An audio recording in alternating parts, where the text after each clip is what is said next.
Eu volto a dar bom dia e nós vamos falar de post de função e eu vou repetir aqui, porque da primeira vez saiu do ar e da segunda eu não compartilhei a tela, né? Então aqui está uma planilha de pontos de função. Agora acho que vocês estão vendo, finalmente. Beleza, então. Então aqui, ó, essa planilha tem 4 abas. A primeira aba é uma aba, esse valor aqui foi eu que coloquei, tá, gente? A primeira aba é uma aba administrativa, para você ter ideia do que aconteceu. Então, houve uma contagem nas outras abas e achou 159 pontos de função. Aqui eu vou botar um preço. No Brasil, esse varia entre 200 e 1.200 reais, dependendo da complexidade e, também da concorrência que é feita, né? Então, eu vou botar aqui um preço razoável, e aí você tem o preço do projeto, né? Então, prevendo que a gente vai ter essa quantidade de trabalho a ser feita, né, para atender 159 pontos de função, que é a medida, com valor X no ponto de função, ela calcula o preço, né? E aí as funções são listadas uma a uma, né? Essas funções foram encontradas nos casos de uso, podem ser encontradas na história do usuário, podem ser encontradas numa especificação formal, mais formal, numa especificação de telas e relatórios, também dá para encontrar, né? E aqui tem a contagem, e que a gente vai aprender a fazer, basicamente, é como contar essa planilha, né? Gera um sumário, onde tem todos os tipos de funções que a gente vai conhecer também hoje, né? Como foram contados, e depois as estimativas de esforço por mês, né? De acordo com alguma fórmula aqui, que na verdade nessa planilha eu não sei, com base na produtividade do setor público, né? Então a gente pode até dar uma olhada nas provas aqui, nas fórmulas aqui, para ver o que eles acham. Tá? Então essa planilha é muito bem feita, né, pelo TRT do Paraná, bem interessante. Eu vou colocar ela no Moodle depois. Tá? Então vamos ver o que são esses pontos de função, né? Então eles permitem que a gente meça um software existente ou meça uma especificação, porque eles não falam realmente do código, eles falam do que o software faz. Né? Então, o que é o ponto de função é o seguinte: é uma métrica, né, de tamanho de software, né, baseado numa estatística feita em software existente em 1979. E isso foi revisado em 83 e atualmente vai evoluindo, né, devido a um grupo chamado IFPUG, né? Então existem International Federation of não, International Function Points User Group, né? Tem faltando um I aqui nesse slide. Então o IFPUG mantém essa prática estatística e essa prática de contagem também, como se faz a contagem. Vai ter um manual de contagem do IFPUG, uma versão anterior, custa uns $200 esse manual, mas a gente encontra algumas versões anteriores na rede, né? E agora nós temos no Brasil uma forma de contagem feita pelo governo destinada à cobrança. Então ela vai além do IFPUG, do ponto de funções original, ou além dos pontos de funções propostos pelo IFPUG, porque ela fala também de questões de como cobrar os pontos de função a partir do que você está contando, né? Se é manutenção, por exemplo, cobra mais barato, porque não tem que fazer tudo, coisas assim, né? Então, é uma medida abstrata e relativa, né? Mas que todo mundo tem que contar igual, então tem uma certificação de contagem que você pode fazer, né? Tem um emprego ou um cargo. Algumas empresas grandes têm cargo, né? Tem consultoria que só faz isso, contagem de pontos de função, né? E ela conta o número de funções do negócio entregue ao usuário. Ela dá um número proporcional, né, que vai fazer com que a gente entenda que esse projeto, né, é maior que o outro projeto, né? Ele é um número linear em relação à funcionalidade entregue, ok? E a gente sabe que a complexidade de um projeto ela é não linear em função à complexidade entregue, ok? Então ela não explica a complexidade do projeto, explica apenas o tamanho do software em funcionalidade entregue ao usuário. E ela também não conta o trabalho que a gente teve para fazer o software. Ela conta o que você entregou ao usuário. Se você programou em Java ou programou em Assembly, né, você vai ter tamanhos iguais na funcionalidade entregue ao usuário, mas custos muito maiores ao desenvolver em Assembly, né?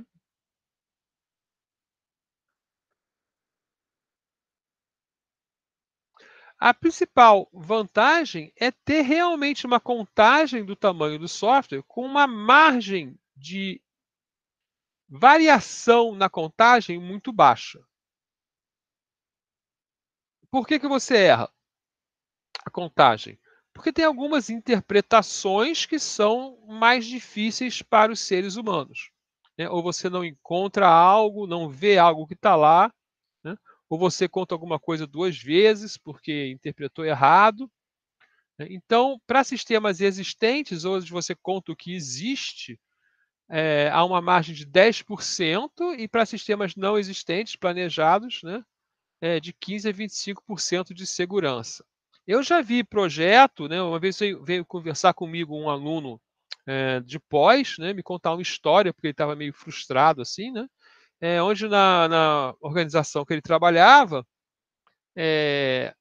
teve um contrato do governo para uma empresa particular de desenvolvimento de software, e na época a empresa de software contou 7.000 pontos de função e o governo contou 2.500. A ordem de grandeza era essa, tá? Podia ser 7.227, mas era 2.500, 7.000 em torno.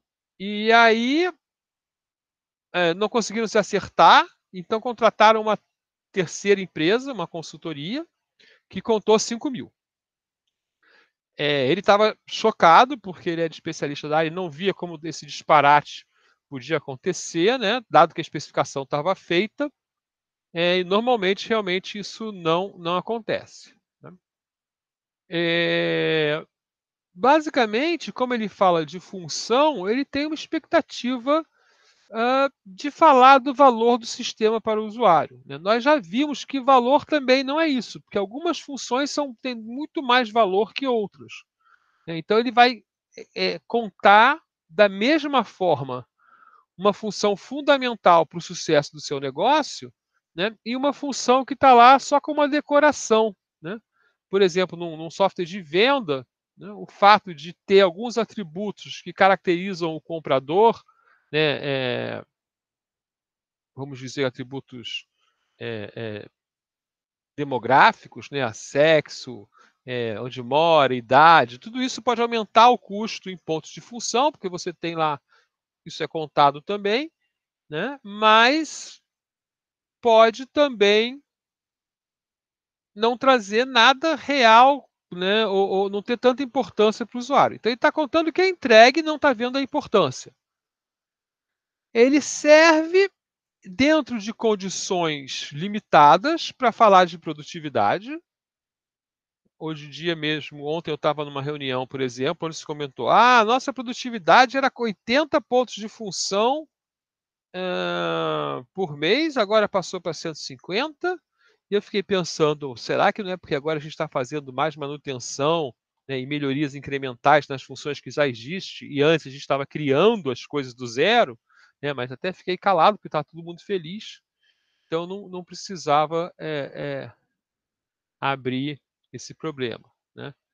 Então, esforços diferentes podem ser contados, mas a gente tem que contar eles com ideias diferentes. Também conheço um caso de uma organização onde conta, vamos ver que equipe mais produtiva, né? Aí contaram pontos de funções em todas as equipes, e aí claramente as equipes que estavam fazendo manutenção eram 2 vezes mais produtivas em média que as equipes que estavam fazendo sistemas novos. Por quê? Bom, porque sistema novo você faz do zero, e manutenção você tem um código lá e só troca alguma coisa, mexe alguma coisa, né? É... Então, basicamente, ela quantifica a funcionalidade, ela quantifica a complexidade de uma parte, não a complexidade global. Nós temos alguns fatores que falam de dificuldades globais do sistema, a gente vai ver no final. E ela também, além de ser usada para estimativa, ela é focada em sistemas de informação.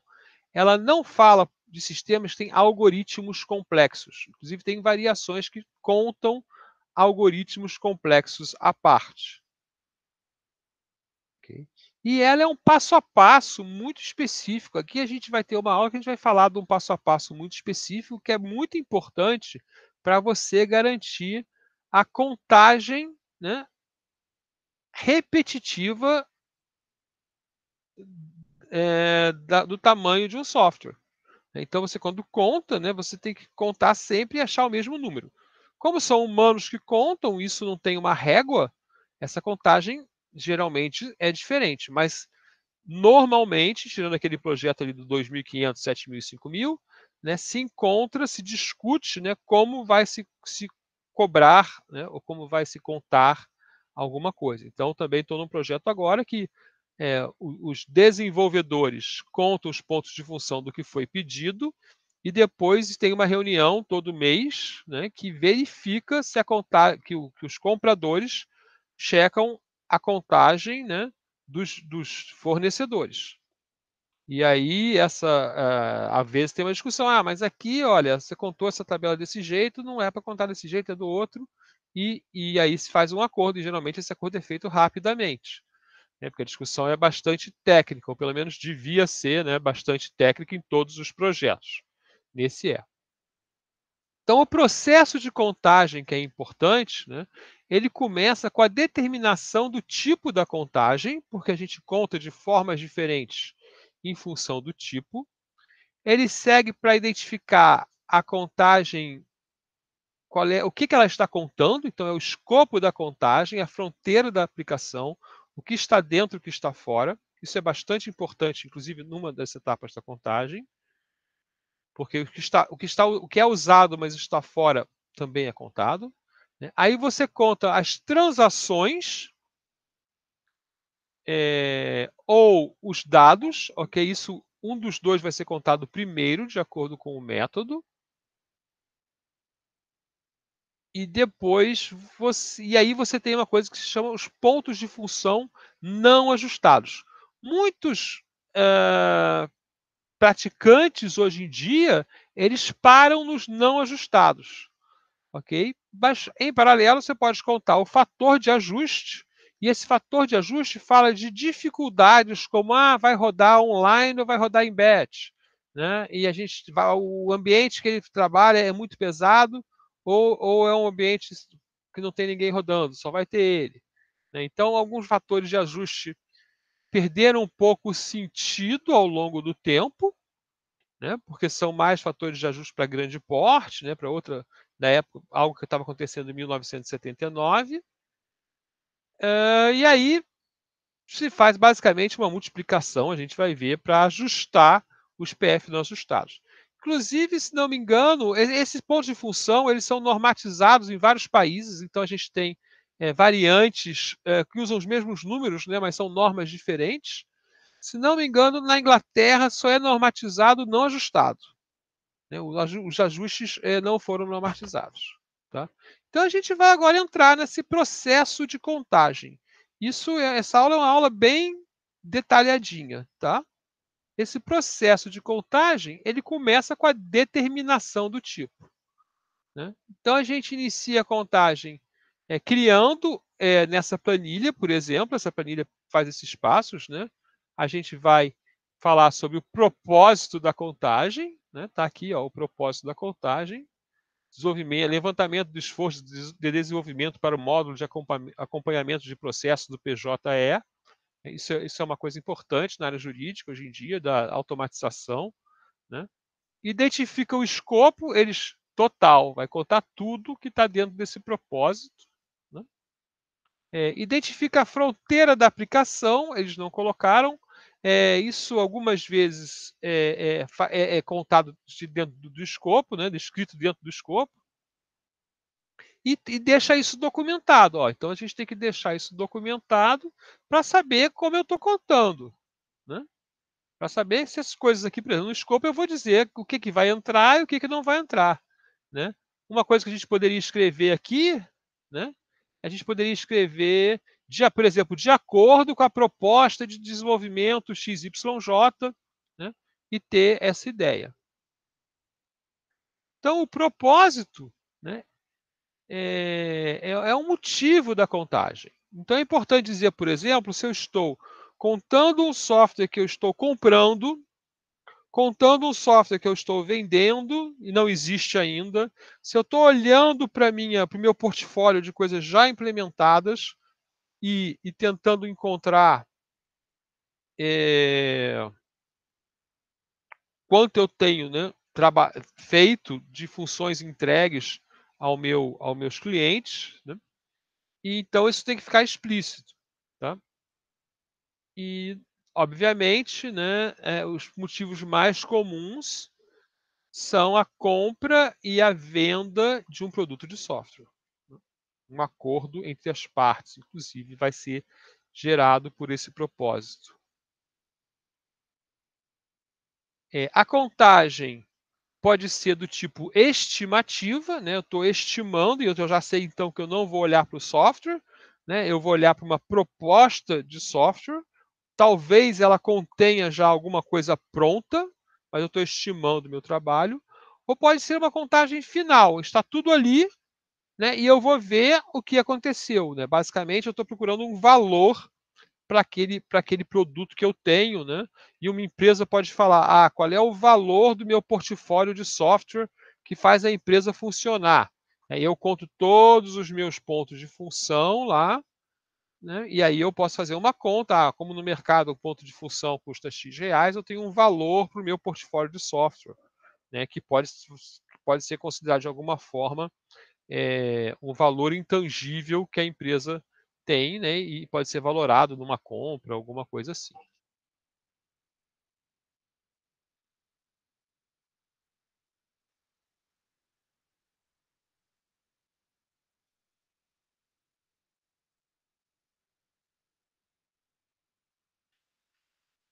Tem três tipos de contagem.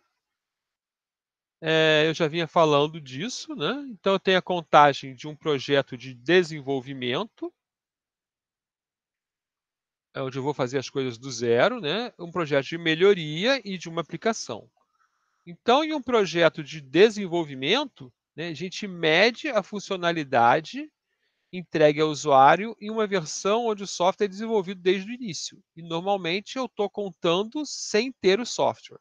Isso vai influenciar na ordem do que eu faço as coisas, porque a gente procura o que é mais fácil de contar primeiro em cada um desses tipos. Tá? Então, ele inclui, por exemplo, nessa contagem, depois que eu contar todo o meu software, num projeto de desenvolvimento, eu também vou contar o esforço de conversão dos dados antigos para os novos. Né? Isso vai entrar. Ok? Então, a gente, no projeto de desenvolvimento, a gente conta algumas coisas adicionais, porque eu vou ter que fazer aquela função para o usuário. Em um projeto de melhoria, né, então a gente vai é, fazer funcionalidades novas ou edição numa coisa que já existe, e novamente a gente conta também as funções que a gente fizer, que vão ser usadas uma vez apenas para atender o usuário. E num projeto de aplicação, a gente mede algo já instalado, né? E normalmente isso é feito para eu poder ter um baseline e falar, ó, eu tenho aqui 80 pontos de função, 159 pontos de função, 1000 pontos de função nessa aplicação. E aí, quando eu vou fazer uma melhoria, né, eu já posso identificar os módulos que tem a melhoria, ele já foi contado, né, e aí eu já vou contar na minha melhoria os módulos que eu for mexer. Né? Aqui no projeto de desenvolvimento, eu conto o projeto inteiro. Né? No projeto de melhoria, eu conto só as partes em que eu vou mexer. E, novamente, na aplicação, eu conto tudo. Né? Também nesses três modos, né, eu conto tudo que é entregue ao usuário. Isso é muito importante. Né? Se eu decido fazer algo internamente na área de desenvolvimento, isso não é contado. Isso é contado o que o usuário realmente precisa. Então, agora a gente vai identificar o escopo, né, que é o segundo passo, e na identificação do escopo é justamente selecionar, né, o que eu vou contar e não vou contar. No projeto de desenvolvimento, eu seleciono tudo, Na melhoria, eu falo do alterado, mas isso inclui eu contar. Por exemplo, tem um módulo lá, uma tela, e eu vou apagar essa tela, ou vou apagar esse módulo, eu conto ele todo. Né? Retirar uma funcionalidade que o usuário pediu também é uma melhoria, também a gente conta, e a gente pode imaginar aqui, por que, que você conta retirar? Né? E aí eu posso dizer, bom, ó, porque se eu vou retirar algo, eu vou ter que mexer no sistema para entender o impacto de retirar aquilo. Então, retirar algo, às vezes, dá muito trabalho. Né? E quando eu olho a aplicação, tem duas maneiras de contar. Essa é interessante porque é mais difícil de entender. Eu posso contar a aplicação inteira, essa é bastante fácil de contar, ou eu posso buscar só a parte da aplicação que é usada. Porque hoje, na empresa, eu tenho uma aplicação que cobre 58 módulos, mas a gente só usa 10. Então, aqueles outros 48 módulos, eles não têm valor e a gente não contaria. Né? Mas a determinação do que é utilizado e o que não é utilizado é um pouco mais difícil para o processo de contagem. Talvez até possa ser feito, por exemplo, uma observação do log, algumas coisas desse tipo. Mas a gente corre alguns riscos, do tipo, algumas funções são usadas uma vez por ano, né, porque elas são um fechamento de algo, e aí você não contar porque você não é usado, mas só é usado em dezembro, você está contando em julho. Então tem alguns riscos aí de você perder algo. Contar tudo que existe é fácil, mas pode ser irreal também, porque você não está usando todo o software mais. Inclusive, você pode ir acompanhando ao longo do tempo, né, quantos por cento em pontos de função você usa de um software que você tem. Por quê? Porque às vezes você tem um software grande, né, e você faz um projeto de atualização desse software grande em pedaços.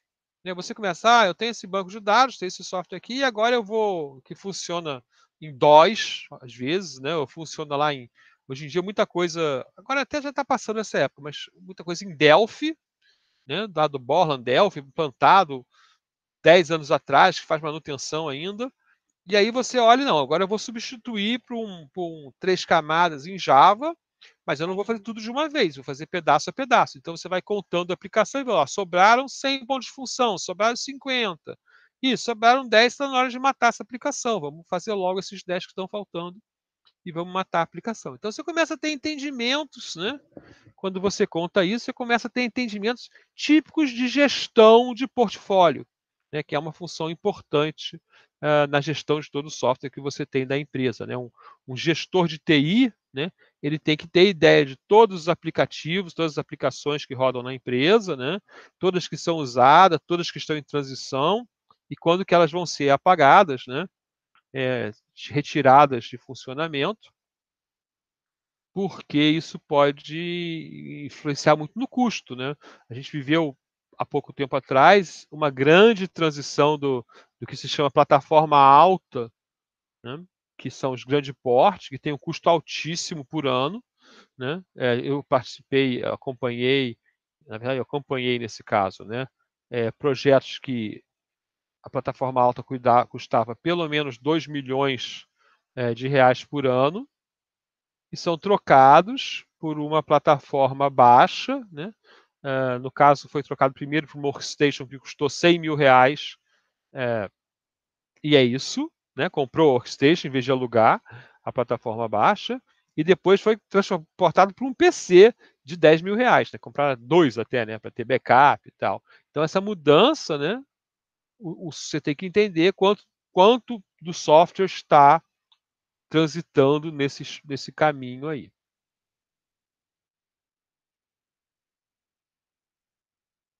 A fronteira da aplicação, né, é decidir o que é do software e o que não é. Né? É uma tarefa que é mais difícil da gente encontrar um exemplo claro assim para mostrar, mas é razoavelmente fácil de entender. Né? Por exemplo, quando você tem lá os sistemas de administração da empresa, você vai ter lá o RH, você vai ter o sistema de vendas, vai ter o sistema de fornecedores, vai ter o sistema de fluxo de caixa. Esses sistemas se conversam. Né? Por exemplo, no RH tem um subsistema de pagamento, vamos dizer assim, né? E um subsistema de é contratação e dispensa. Então, no sistema de contratação e dispensa, eu vou usar dinheiro, né, que vai estar no meu sistema de contabilidade. No sistema de pagamento, eu vou usar dinheiro, que vai estar no sistema de contabilidade. No meu sistema de fluxo de caixa, eu vou ver o que acontece com o dinheiro. Então, esses sistemas se correlacionam e quando você vai contar, você vai dizer que certas partes são de um ou são de outro, e algumas partes são de um, mas são usadas por outro. Né? Então, é importante você saber a fronteira e a gente vai ver, porque a gente vai ter uma coisa chamada interface externa, que é usar um dado que está em outro sistema. Então, a fronteira é importante de você desenhar ou especificar de alguma maneira. Na verdade, o que está dentro, o que está fora, mas alguns que estão fora eu uso, então eu conto. Só que conto diferente.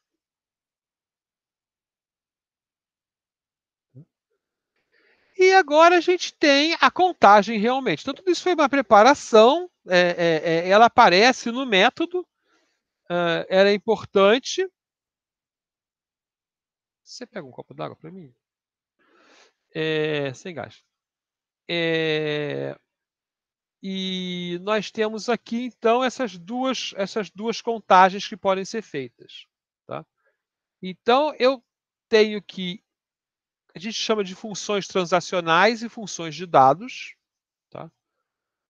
No dados não são realmente funções, vocês vão ver, a gente vai contar, na verdade, tabelas, coisas assim, mas a gente chama funções transacionais e funções de dados. Tá?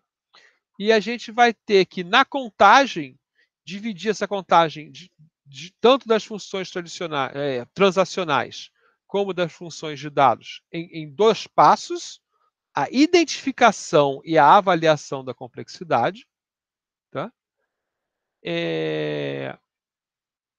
E para isso, a gente vai ter que entender o conceito de processo elementar e de função de negócio, porque as funções transacionais, elas falam de processos elementares, que é mais ou menos o que a gente está falando aqui de como o que você faz no sistema. Né? O que você faz no sistema? Então, vai aparecer aqui.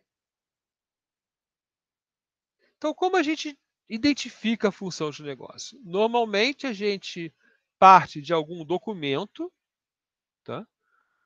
Às vezes do software funcionando, é a única coisa que nós temos que mostra uma contagem, que possibilita uma contagem real. Tem uma pergunta aqui que eu só vi agora, eu já vou responder. São as. O Marco Aurélio realmente essa explicação é um pouco arbitrária. Você está encontrando, a gente vai ver agora, tá, as funções que estão no software. Mas essas funções são muito específicas. E a gente vai falar o que são essas funções. Quando a gente falar o que a gente identifica, eu vou mostrar. E aí, se você não entender, você pergunta de novo. Tá? Então, as regras são: a gente conta as funções as coisas que o software faz, né, que são aprovadas pelo usuário e úteis para o negócio. Tá? Basicamente, a contagem é feita pelas interfaces, entrada e saída que o usuário usa, tá? E pelos dados que ele usa, para tentar esclarecer um pouquinho mais. Né? A gente não conta o que for feito apenas por causa da tecnologia. Tá? Então, às vezes, a gente precisa fazer alguma coisa por causa da tecnologia escolhida que a gente escolheu. E um exemplo clássico é o seguinte: se você usa um banco de dados relacional na terceira forma normal, você cria objetos que são necessários por causa da tecnologia. Mas o usuário não precisa saber disso. Então, isso aí você não conta esses objetos que você cria. Né? Então, por exemplo, quando eu tenho uma nota fiscal, para o usuário, existe uma nota fiscal. Para a gente implantar a nota fiscal num banco de dados, segunda ou terceira forma normal, geralmente a gente faz uma tabela, que é o cabeçalho da nota fiscal, e outra tabela, que são os itens da nota fiscal. Tá? Isso é uma tecnologia que a gente está usando. O usuário não vê, o usuário vê a nota fiscal. Né? A gente vai ver que a gente vai contar os itens, mas é de outra maneira. Tá? Então, ela também tem que ser cobrado, né? O ponto de função é sempre uma questão de valor, é valorado pelo que o usuário percebe. Se o usuário percebe nota fiscal, é isso que a gente tem que valorar, né?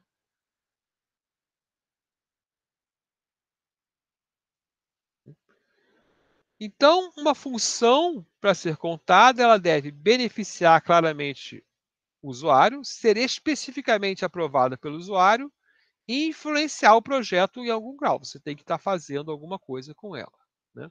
E agora sim a gente chega na ordem de contagem, né? Então, a ordem de contagem ela tem um objetivo. E eu vou mostrar a ordem e depois vou explicar o objetivo. Tá? Mas basicamente é encontrar mais fácil todas as funções. Então, em um sistema novo, a gente deve contar primeiro o seguinte: todas as saídas que o sistema dá, olha a função aí. Né? A saída, qualquer output que o sistema dá é uma contagem. Todas as consultas, todas as entradas, depois todos os arquivos, que aí são os dados que o sistema mantém, e depois todas as interfaces, que são os dados que o sistema usa de outro sistema. Tá? Se você vai trabalhar em um sistema já existente, aí você começa pelos arquivos, depois interfaces, depois saídas, depois consultas e depois entradas. Né? Esses arquivos e interfaces são os pontos de função de dados, né? E esses arquivos de saída, essas contagens de saída, consulta e entrada, são as transações que o sistema faz. Por que que no sistema novo a gente começa pelas transações? Porque o usuário, quando vai fazer um sistema novo, ele sabe mais sobre as transações que ele quer. E, basicamente, ele quer as saídas. Né? E para suportar as saídas ou consultas, que são saídas também mais simples, né, a gente vai criar as entradas. E para fazer isso funcionar, a gente vai usar os dados. Então, a, as saídas que o usuário deseja, elas estão geralmente melhor especificadas no momento da contagem de previsão do que o resto. E elas permitem que a gente procure na especificação o resto. Tá? Já no sistema existente, né, a gente tem, como o sistema existe, a gente pode olhar os arquivos, ou olhar o banco de dados. Né? Então isso facilita a contagem, começar pelos bancos de dados, porque aquilo ali é garantido, porque se o dado está lá, então o sistema está usando. Né? E aí depois a gente vai procurar o código envolvido naquele sistema. Né? Isso, quando o sistema é muito bem feito, a especificação está muito bem feita, faz pouca diferença. Mas no mundo real faz muita. Porque nem sei. Eu, por exemplo, uma vez trabalhei com um sistema que era programado em 3 linguagens de programação, né, e os arquivos estavam em vários lugares diferentes, então era difícil saber o que era o sistema como um todo. Porque tinha um pedaço que os usuários usavam que era feito em COBOL, tinha um pedaço que outros usuários usavam que era feito em Fortran, e tinha um pedaço que era novo na época, né, que era feito em micro, e era feito para usar algumas coisas dos dados do sistema por microcomputador, né, para fazer consulta, basicamente. Então, a gente tem aqui uma ordem de contagem que tem como objetivo facilitar encontrar o que a gente vai chamar de função agora. Então, as funções são isso, a gente vai detectar cada uma delas, mas são as saídas que o sistema dá, que são basicamente as vezes que você entra no sistema para procurar uma saída. Né? Por exemplo, quando você vai olhar o seu saldo, pode ser uma saída ou uma consulta, a gente vai verificar. Né? Às vezes que você usa o sistema para dar uma entrada, eu vou fazer uma matrícula numa cadeira, é uma entrada, eu vou dizer que eu quero me matricular lá, né, na cadeira, naquele período. Né? E os arquivos que eu uso, isso é mais fácil de entender, né? Todos os arquivos que você está usando. Não é tão fácil de contar, mas é fácil de entender o que é. E todas as interfaces que, na verdade, geralmente são arquivos de outros sistemas. Então, a gente vai começar a nossa contagem no curso hoje, agora, falando das funções transacionais. mas não quer dizer que você conte sempre elas primeiro. Ok. Então, o primeiro conceito de função transacional é o de processo elementar. Esse processo elementar é basicamente o nível de abstração mágico que todas as formas de análise de sistema procuram, né? O que é isso? É uma atividade significativa para o usuário, é atômica, é indivisível. É um motivo que você atômico que você entra no sistema para fazer uma coisa. Tá? Então essa é a regra de pensar sistema sempre, gente. Um motivo para fazer uma coisa no sistema. Meu exemplo sempre é: eu vou no caixa bancário, eu posso depositar dinheiro, retirar dinheiro ou olhar saldo. Então eu tenho 3 processos elementares. Ah, mas tem um dia que você entra para olhar o saldo e retirar dinheiro. Não são processos elementares. Eu vou usar os mesmos processos para fazer isso, né? Eu vou ter a função retirar dinheiro e a função olhar saldo. Então, eu vou contar uma vez só. Eu vou contar essas funções, né, no momento do que eu estou entregando. Ah, mas e o menu que você usa para escolher? A maneira com que eu chego lá é ligada à tecnologia. Tá? Então, eu estou entregando o que realmente o usuário apoia. Ah, se ele vai olhar uma tela e vai clicar e vai escolher para que tecnologia, para que função ele vai. Se ele vai falar, né? Ah, Google, eu quero tirar dinheiro. Se ele vai botar um código de comando, isso tudo é a tecnologia que eu estou usando, certo? O que eu estou entregando a ele é retirar dinheiro. O que eu estou entregando a ele é olhar saldo. São as funções transacionais que ele deseja. Tá? Também nossos processos elementares, eles têm que iniciar o sistema em um estado consistente e terminar em um estado consistente. Mas isso é mais fácil de aceitar, né? Então, quais são as funções transacionais? São de 3 tipos, né? E ela basicamente é saída ou consulta e entrada. Ou seja, eu entro no sistema para obter uma saída ou uma consulta, ou eu entro no sistema para entrar dados no sistema. Por que eu estou falando de saída ou consulta? Porque a consulta ela também é uma saída limitada. Tá? Veja que tanto a saída quanto a consulta quanto a entrada, elas podem ter elementos de saída e elementos de entrada. Quando eu vou fazer uma consulta, eu tenho que dizer o que eu estou consultando. Então, eu quero consultar a nota de um aluno. Eu vou ter que dizer o DRE do aluno. Ok? Mas o meu objetivo é fazer a consulta. Então, eu vou contar a consulta. Quando eu estou fazendo uma entrada, eu posso ter uma saída do tipo, ó, consegui colocar o dado na base, você entrou 5 itens e a soma dos 5 itens é tanto, mas o meu motivo de entrar é fazer a entrada de dados. Então ele tem uma parte saída, mas eu estou falando do meu objetivo de entrar no sistema.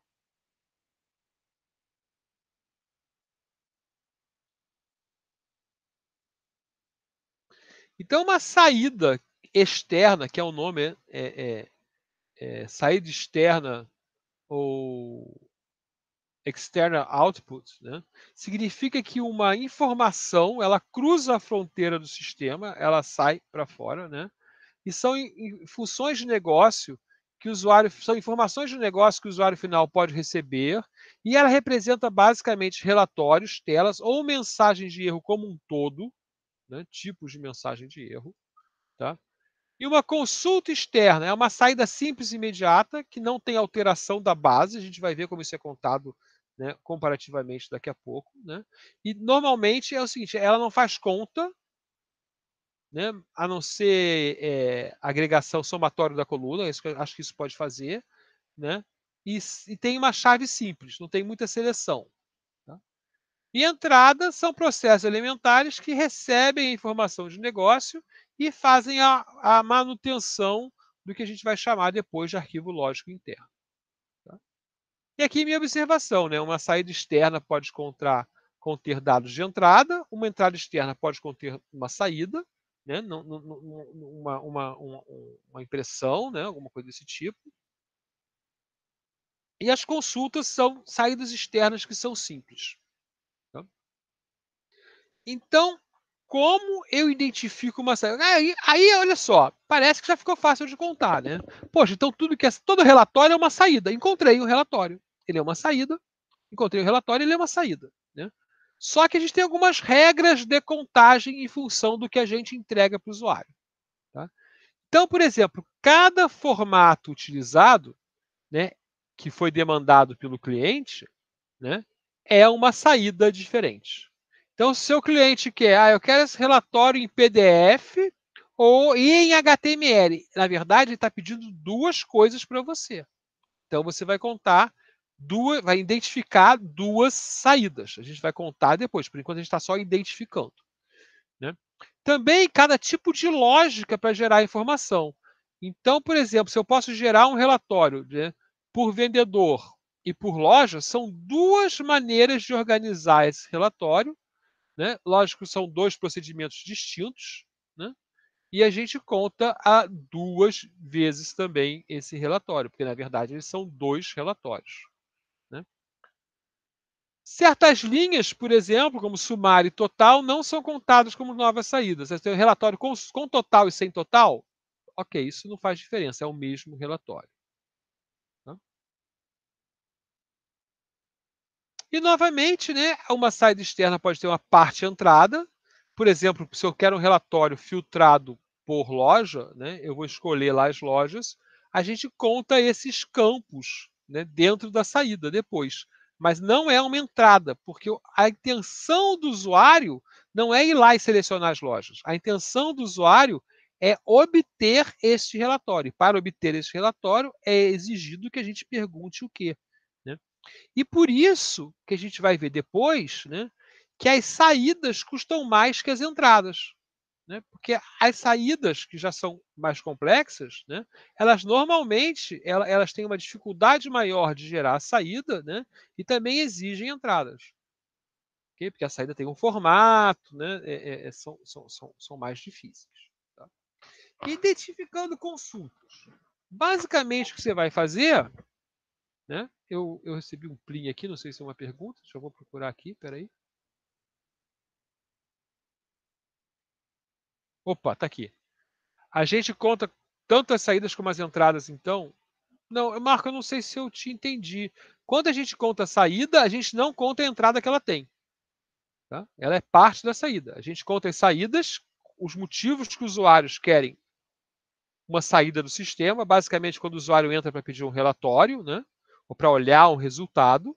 E mesmo que ele dê alguma informação ao sistema, a gente não conta, a gente conta essa informação dentro da saída. Tem uma maneira. Tem uma entrada que é usada em vários lugares. Não interessa, tem que saber por que o usuário entrou.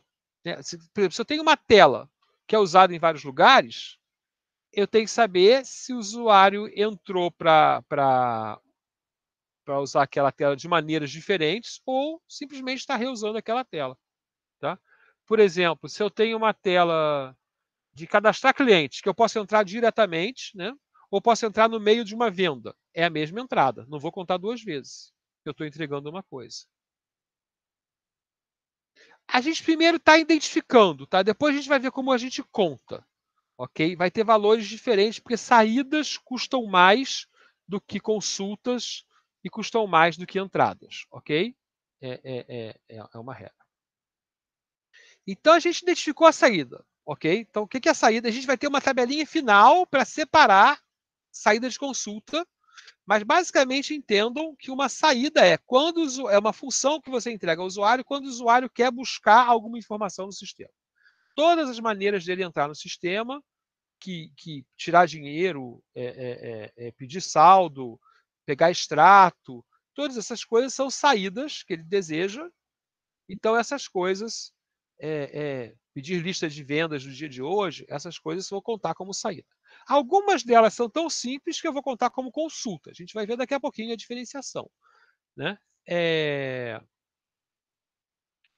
E isso, basicamente, foi encontrado estatisticamente. Tá? Quer dizer, Na análise lá que o Albrecht fez, em 79, ele viu, olha só, os sistemas têm entradas e saídas, obviamente, o sistema tem entradas e saídas, não precisa de...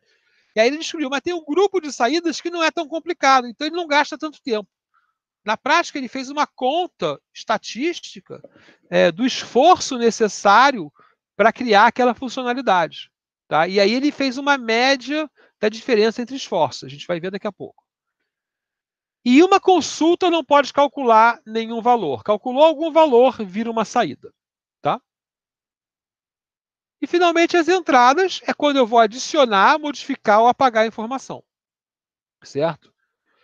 Se uma tela, por exemplo, permite essas três coisas, então ela tem três entradas. Porque eu vou entrar para aqui. Eu vou ajustar aqui meu dado, meu aluno novo, eu botei o nome errado. Eu vou lá, crio o aluno novo, né, uma vez, é uma entrada. Aí eu vou lá, vou consertar o aluno novo, é uma entrada. E agora aquele aluno desistiu do curso, então eu vou lá e apagar o aluno, é uma entrada. Mesmo que seja a mesma tela. Então, nas práticas mais detalhadas, a gente conta os botões, por exemplo. A gente vai atrás, a gente não conta os botões, desculpe. A gente vai procurar nas telas os botões, né? Porque vai ter um botão de criar, vai ter um botão de dar update, vai ter um botão de apagar. Isso vai sinalizar essas nossas entradas, ok? Qualquer comando também, quando eu faço sistema, faça isso, né? E não seja uma saída, é uma entrada. Tá? Então, o que são entradas? Basicamente, são alterar comportamento do sistema. Né? Entre no modo noturno. Né? Tem sistemas que funcionam de dia e de noite. Né? Faça uma manutenção, né? Ligue aí o procedimento de backup. Né? A minha intenção é dar um comando que o sistema trabalhe internamente. Né? Consulta, apresentar a informação para o usuário de maneira simples. Saída, apresentar a informação para o usuário de maneira completa. Né? Funcionalidades permitidas. A entrada pode apresentar a informação para o usuário. Por quê? Para você entender um update, por exemplo, né? Eu vou alterar aqui, o Chechel mudou o telefone, então eu tenho que entrar lá no cadastro de usuários e trocar o telefone do Chechel. Eu preciso recuperar o registro do Chechel. Né? Então, eu estou mostrando algo, mas a intenção da sessão do processo elementar é trocar um dado, então é uma entrada. Né? Consultas, só pode olhar, não pode fazer outra coisa. Né? E saída. Saída pode alterar o comportamento do sistema e pode fazer manutenção de arquivo. Ela pode alterar algum dado. Por exemplo, eu posso, quando pedir um relatório consolidado de fechamento de dia, né? E ela, para gerar esse relatório, então, todo final do dia eu vou fechar o caixa e vai gerar um relatório. E aquele relatório é a saída e a conta que ela faz para fechar o caixa, eu posso considerar feita naquela saída. Então, essa tabelinha aqui, né, nos ajuda a identificar se algo, principalmente se algo é consulta ou saída, certo? Entrada e saída ou consulta, geralmente é pela intenção. Então, a gente vai olhar aqui, ó. Realiza validação dos dados. Todos podem, P é podem. Tá? Realiza cálculo ou função matemática. A consulta não pode. A saída é praticamente obrigatório, porque senão ela vira uma consulta. E a entrada pode. Né? Aí vou pular os pods, tá?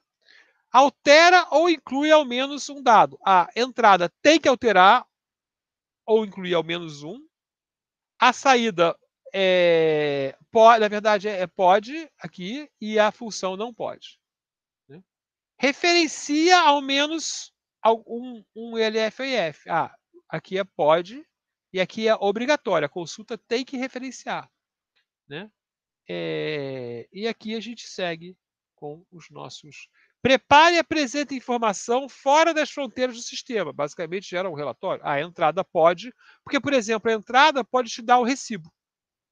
Né? Eu vou colocar lá, vou depositar algum dinheiro, ou vou fazer a matrícula, vou fazer a matrícula. Né? E quando você acaba a matrícula, você recebe um recibo. Esse recibo é parte da entrada. Porque você entrou no sistema para fazer entrar, para fazer a matrícula, para alterar as informações do sistema. Você não entrou para receber o recibo. Agora, depois você tem outra funcionalidade que é obter o CRID. Né? Obter o CRID é uma saída. Ou talvez uma consulta. A gente tem que olhar nessa tabelinha e ver. Acho que obter o CRID pode provavelmente ser considerada uma consulta. E aí, o outro caminho é contar os dados. Quando eu conto os dados, basicamente eu estou procurando arquivos lógicos. Tá? Mesmo que a gente chame arquivos de interface, a ideia é arquivo lógico. Arquivo lógico, a ideia mais próxima que a gente tem é uma entidade não normalizada. Tá? Então, basicamente, assim, pensar isso. Né? O que é arquivo lógico? É o dado como um arquivo, como o usuário o vê. Tá? Então, dados sempre permanentes do sistema, né? Relevantes para o usuário, né? E, nesse caso do arquivo lógico interno, o sistema cria, altera e apaga esses dados. Tá? Então, ele tem autorização para colocar um novo cliente, colocar um novo produto, realizar uma venda, né? Registrar uma venda.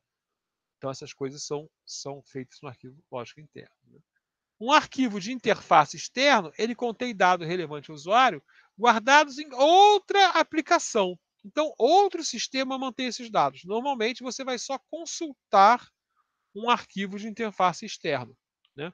Por exemplo, você pode ter lá no seu sistema de venda, né, você tem o registro de produtos que é do sistema de estoque. E você vai lá e consulta se o produto tem no estoque. Né? Mas você não necessariamente não modifica aquilo. Então, você começa pelos arquivos, ok? Ou pelas tabelas, se você está com um banco de dados relacional. Né? Mas você tem que ver como que essas tabelas se unificam na cabeça do usuário, porque a gente usa uma tecnologia que é a terceira forma normal, normalmente, né? Usualmente, para não confundir.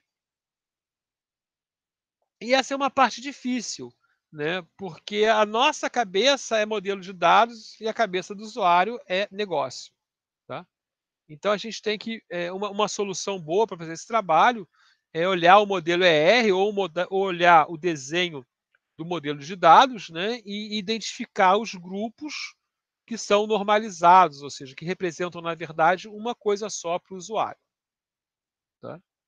A gente tem uma pequena tendência de separar demais e, às vezes, contar errado, porque contou, por exemplo, no nosso caso da nota fiscal, que a gente divide em cabeçalho e item de nota fiscal, contar duas vezes. Né? Mas para o usuário é nota fiscal. Então, a gente tem que juntar esses dois campos.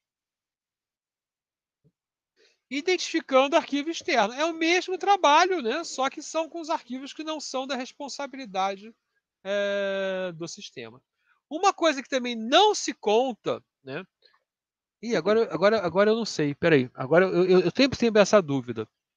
Eu acho que se conta, na verdade, mas a gente depois pode discutir, pode procurar isso no manual.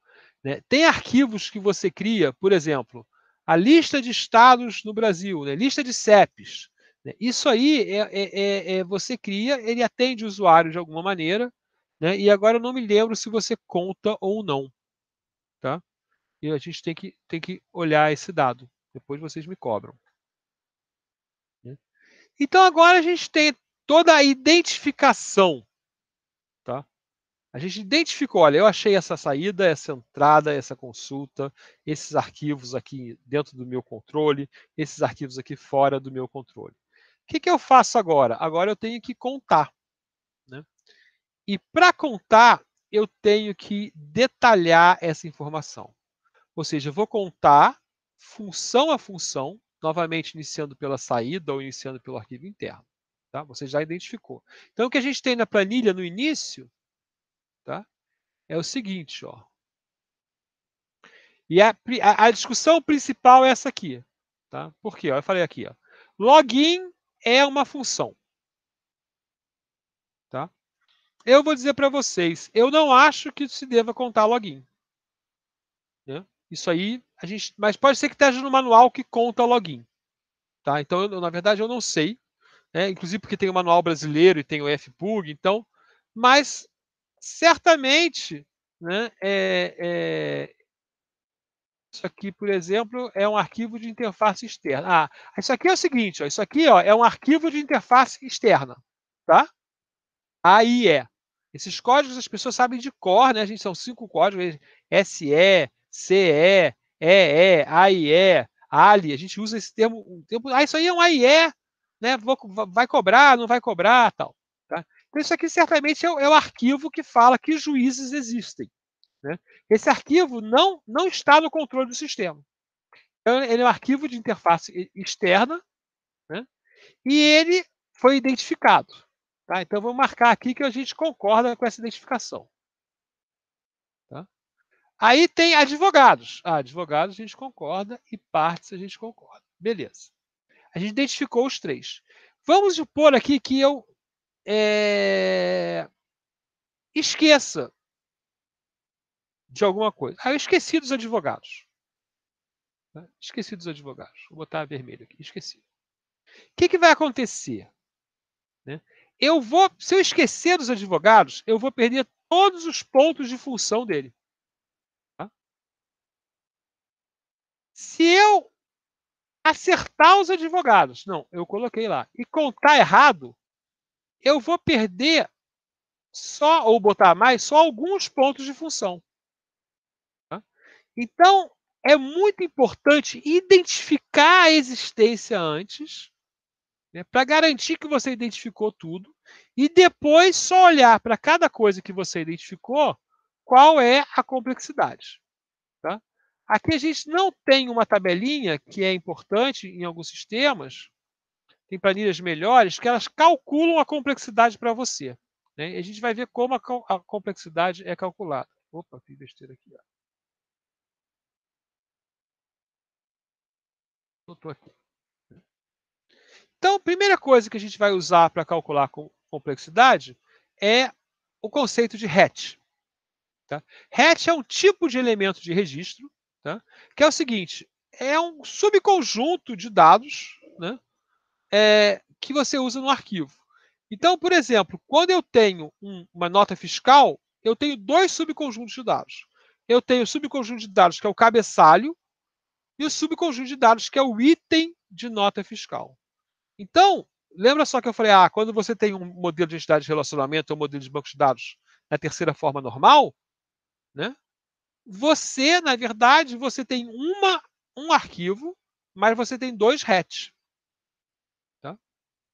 Então, geralmente, um arquivo de interface externa, né, ele é composto de vários objetos do modelo que têm registros diferentes. Né? O hatch também, a gente conta formas diferentes de acessar. Então, por exemplo, se você usa o mesmo arquivo, né, pelo número da nota fiscal, você pode buscar ele pelo número da nota fiscal. Ou você pode buscar ele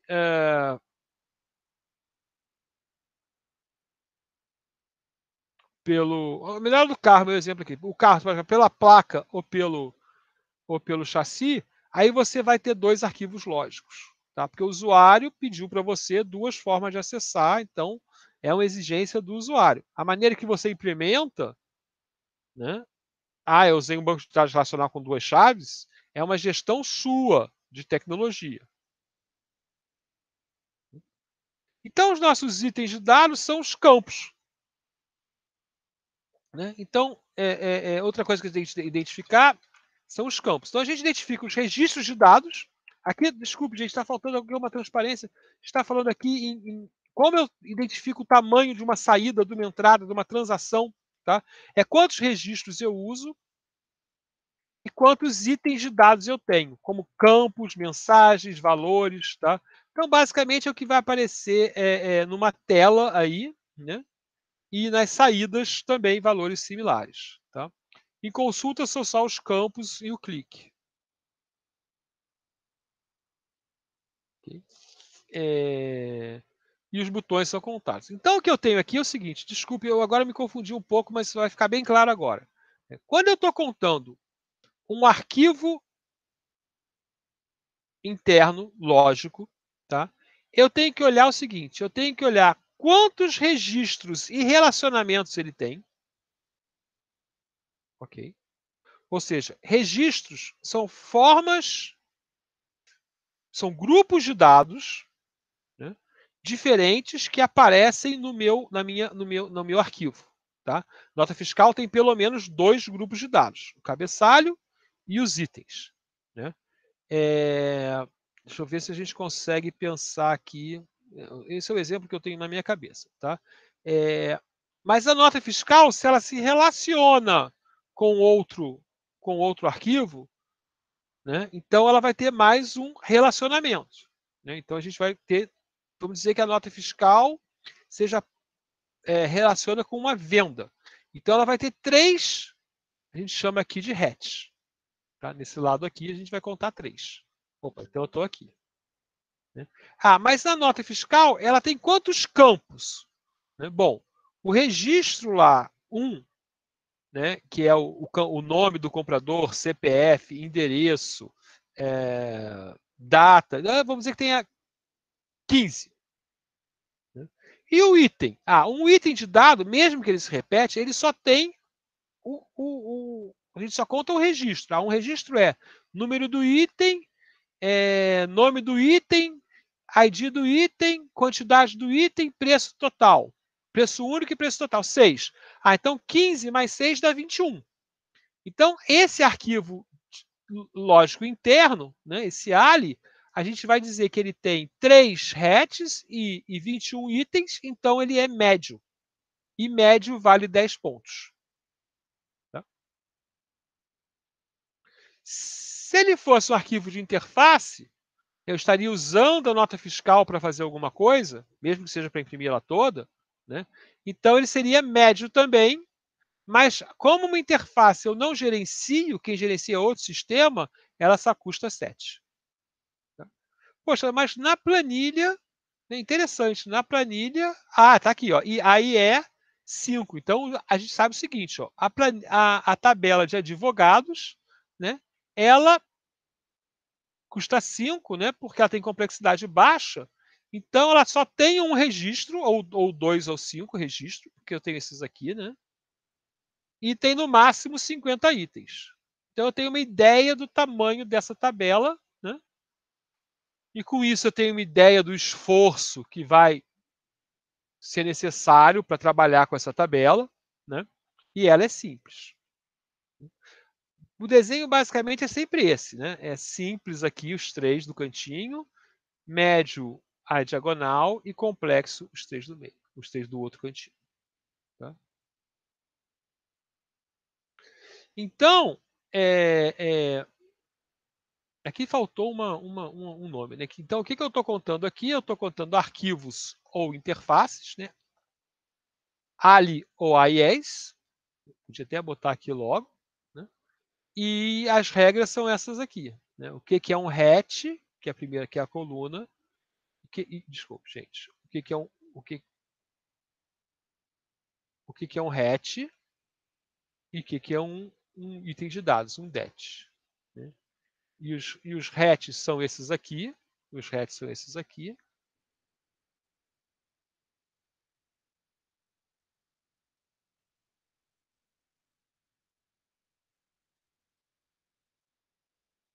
São os registros. E os dets são esses aqui. Tá? Em todas as tabelas de complexidade, tá? Em todas elas, a gente vai ter aqui a quantidade de campos que aquilo usa. Tá? Isso é uma regra básica. Né? E aqui a gente vai ter algo relacionado aos registros ou arquivos.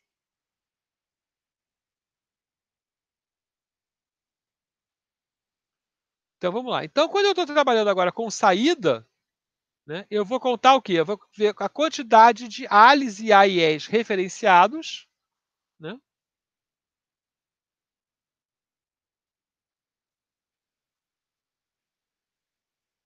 ALI e AIE. Né? E a quantidade de campos que aparece. Então, na verdade, de certa maneira, encontrada uma saída, ou encontrada uma entrada, ou encontrada uma consulta, é mais fácil de contar. Tá? Desculpe, de contar. E a gente identificou, é mais fácil de contar. Por quê? Porque é mais fácil de a gente entender quantos ALIs ou quantas AIEs são usadas e quantos campos tem.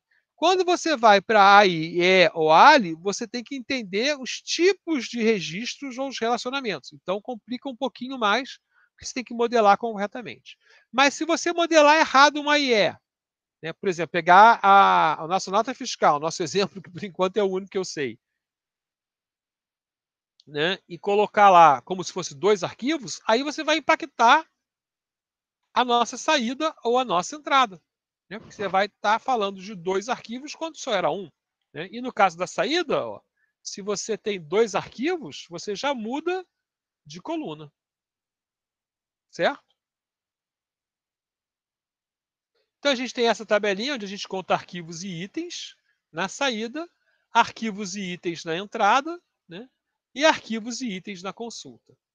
Tá? Regra, é muito mais importante encontrar as funções do que classificá-las corretamente. E a classificação, né, muitas vezes, se você errar, você vai errar daqui para cá, ou daqui para cá, né, ou daqui para cá, ou daqui para cá. Segundo, que essa variação aqui é bem menor, né, que a variação entre 0 e a contagem.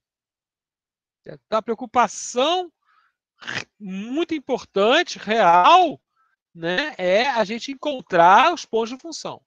E aí depois a gente conta, né, e pode até ter algumas dúvidas, por exemplo, na interpretação dos ALIs, ou muitas vezes a gente não sabe, mas quantos campos tem aqui?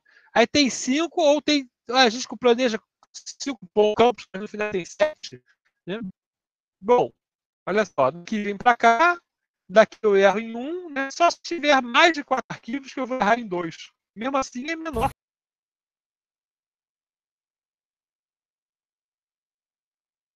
Ok, então vamos lá. Então agora a gente vai calcular o ponto de função. Aí nesse caso é só somar. Tá? O que ele está falando é isso, só soma.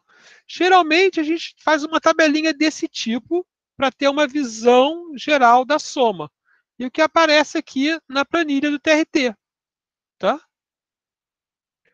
Essa planilhinha do TRT, né? Essa visão geral da soma para a gente entender o pacote. Né? Eu tenho entradas externas, né, que são as entradas, né? 11 médias, eu tenho saídas externas 6 médias. Né? Aqui, por exemplo, eu diria que está me parecendo meio chutado, né? Porque não tem baixa alta, então provavelmente isso é uma previsão inicial, ou é um exemplo só, ou é uma previsão inicial, porque geralmente você tem saídas baixas e entradas baixas. Tá? Por exemplo, vou mostrar um caso aqui para vocês, né?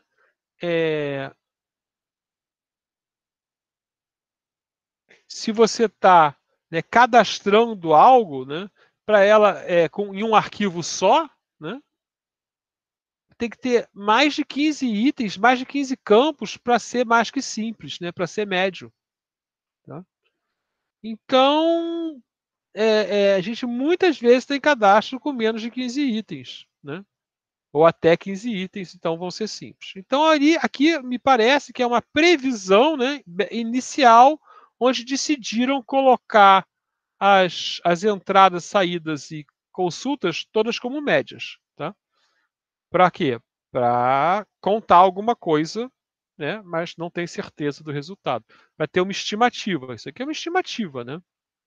Então está aqui a estimativa. Essa tabela aqui eu já não sei como eles inventaram. A gente vai ter que olhar depois. Ok. Então, esse passo aqui é contar. A gente tem essa tabelinha de contagem, né? E o outro passo agora é o passo que. Então, a nossa ideia é que o último trabalho de vocês é fazer a análise de pontos de função do seu projeto. Né? Como vocês vão fazer isso? Vocês vão olhar as suas histórias do usuário, né, e vão entender, isso aqui é uma entrada, uma saída ou uma consulta, né? E aí vocês vão trabalhar que arquivos ela precisa, conceitualmente, para o usuário, não é que tabelas ela tem, né? E vocês vão ter um resultado que permite contar. É fácil? A contagem no mundo real nunca é fácil, porque os sistemas são complexos e você discute muito algumas coisas, né? Mas você identifica bem, né? Para vocês vai ser muito mais fácil identificar a existência das coisas, ou pelo menos das transações, do que dos arquivos, porque a gente não trabalhou arquivo, não trabalhou nenhuma informação de arquivo nesse curso, né? Mas eu não vou considerar errado o que vocês estão fazendo suposições, ok? E eu vou deixar bastante material de contagem para vocês poderem tirar dúvida, e eu tiro dúvida também no, no WhatsApp, né? Isso aí sem problema nenhum. Então vamos lá. Então essa tabelinha aqui vai ser muito importante, né, na entrega de vocês, tá? Se vocês decidirem usar a planilha do TRT, né, eu vou querer ver muito essa tabela aqui, né? Eu vou começar por aqui para entender o tamanho do que vocês contaram, aí depois eu vou olhar aqui o que vocês contaram, tá? Tem tabelas similares e eu vou tentar achar. Tem uma tabela bem legal porque você diz os DETs e os RETs e ela calcula a complexidade para você. Mas eu não sei onde lá. Agora, ok, as perguntas de ajuste. As perguntas de ajuste eu não vou cobrar, tá? Inclusive muita gente não conta, né? Porque elas envolvem características do software em funcionamento. Tá? Então, cada pergunta é respondida de 0 a 5, como não tem influência, tem uma influência incidental pequena, uma influência moderada, influência média, que é de todos os softwares, né? Influência significativa e influência essencial em todo o sistema. Então, essa é a resposta que você vai dar, né? E as perguntas, né, do padrão, né, eu vou fazer só uma pergunta aqui. Aqui tem algumas perguntas. Ó. Quantas facilidades de comunicação existem para facilitar a transferência ou troca de informação com a aplicação ao sistema? E aí as respostas, no caso do IFPUG, né, aquelas respostas eram na verdade, do Albert, eu acho. Aplicação em batch, conta 0. Aplicação em batch com entrada ou exclusiva impressão remota, conta 1. Aplicação em batch com entrada e impressão remota, conta 2. E aí vai em frente até a aplicação é mais que o front-end, executa vários protocolos de teleprocessamento, conta 5. Essa contagem hoje, ela usa termos que não me agradam e não me agrada a maioria das pessoas que usam pontos de função, né? Então ela não é contada. Tá? Vou deixar lá o material do FPUG, vocês vão ver as perguntas, mas geralmente o que se conta são os pontos de função básicos. Tá? Então, aqui tem outros exemplos de pergunta, né? Que percentagem das informações é inserida online, por exemplo? Isso para a gente hoje é sempre 5, pela regra deles. Né? Então tem todas as perguntas que estão aqui, né? E a gente não está. Então aí você faz o quê? Você calcula o PF ajustado. Veja só, são 15 perguntas, tá? Então é PF básico mais 0,65 mais 0,01 vezes o somatório. São 15 perguntas. Se todas somarem 3, né? Vai dar 45, né? Então vai ser 110% do PF básico, né? Então a gente basicamente trabalha só com o PS básico. Tá? Então, coisas que a gente pode fazer, né? Bom, a gente está dando esforço ao software e a gente pode calcular, né, por algumas tabelas, a produtividade da equipe ou a produtividade média. Então é isso que aquela planilha está fazendo, né?